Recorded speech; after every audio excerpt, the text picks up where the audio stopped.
pero vamos a abrir con Alejandro Lastra. Alejandro es director de Relaciones Institucionales de Telefónica Movistar. Es un hombre que hace mucho tiempo viene involucrado. Lo sumo aquí al escenario. Alejandro, bienvenido.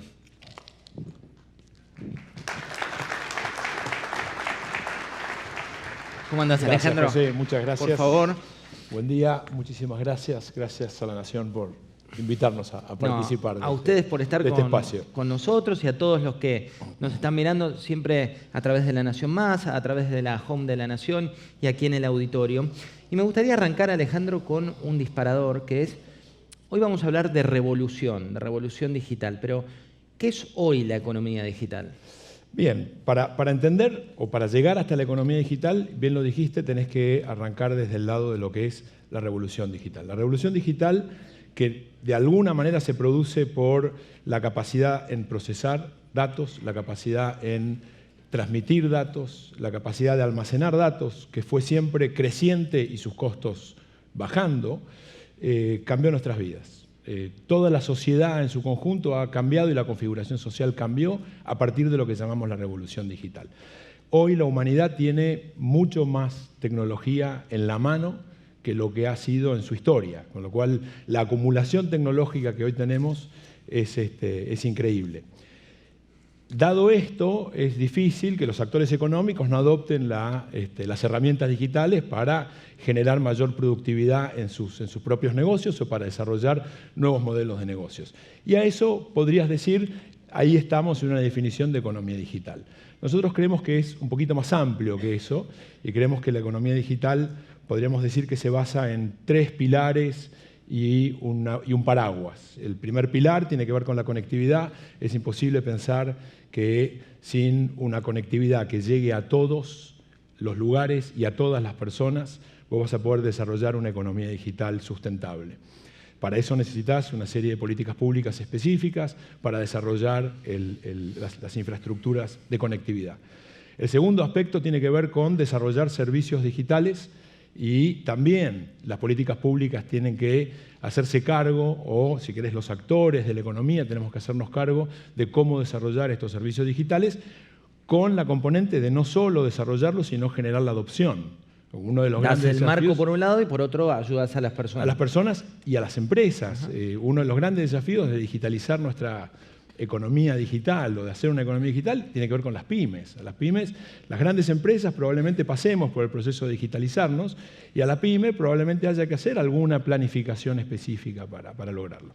Y después hay un aspecto, si querés, que tiene más que ver con lo humano, esto tiene que ver con lo tecnológico, un aspecto que tiene que ver con lo humano y que nadie puede quedar atrás de esta economía digital. Y para que eso suceda tiene que haber políticas públicas de educación y de empleabilidad, porque los modos de trabajar cambian, las herramientas con las que trabajamos cambian.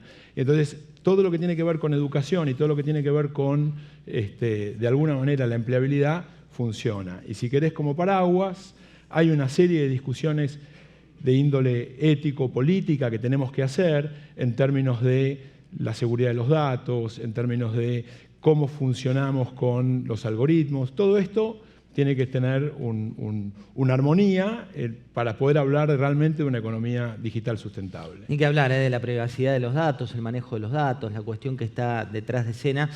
Datos del Banco Mundial hablan que en 2016, que es el último indicador que tienen formal, la economía digital ya representaba un 15% del PBI mundial. Se espera que en los próximos años llegue a más del 25%. Y en este marco uno dice países, ¿no? Políticas públicas. ¿Cuál es el marco que se tiene que dar en términos de políticas públicas para que esa economía digital prospere? Mirá, yo te diría que el gran desafío de las políticas públicas hoy tiene que ver con la profundidad con la que abordás los temas y la velocidad con la que los tenés que hacer. Si nosotros nos tomamos mucho tiempo, algo no vamos a haber hecho bien. Y si no lo hacemos en profundidad, llegando al nudo de las cuestiones, tampoco lo vamos a hacer bien. Y a mí me gusta usar esta palabra de armonizar en términos de políticas públicas, porque vos pensás que cuando hablamos de tecnología de conectividad y hablamos de desarrollo de redes, tenemos un montón de temas para discutir, pero lo tenemos que hacer en conjunto con otros aspectos de los 4 pilares de los que te hablaba. Si vos pensás que para que nosotros podamos llegar con las redes a todos los lugares y a todas las personas, tenemos que discutir los modos en que hacemos los despliegues, y ahí el sector privado tiene un desafío grande. Tenemos que ir mejorando y bajando los costos y creando nuevas formas de despliegue. El sector público tiene un rol muy importante en términos de cómo ayuda, y si querés, lo fiscal, los impuestos se vuelven una herramienta clave y que hay que mirar a la hora de cómo ayudamos y cómo alentamos para que haya despliegues de tecnología de última generación en términos de conectividad.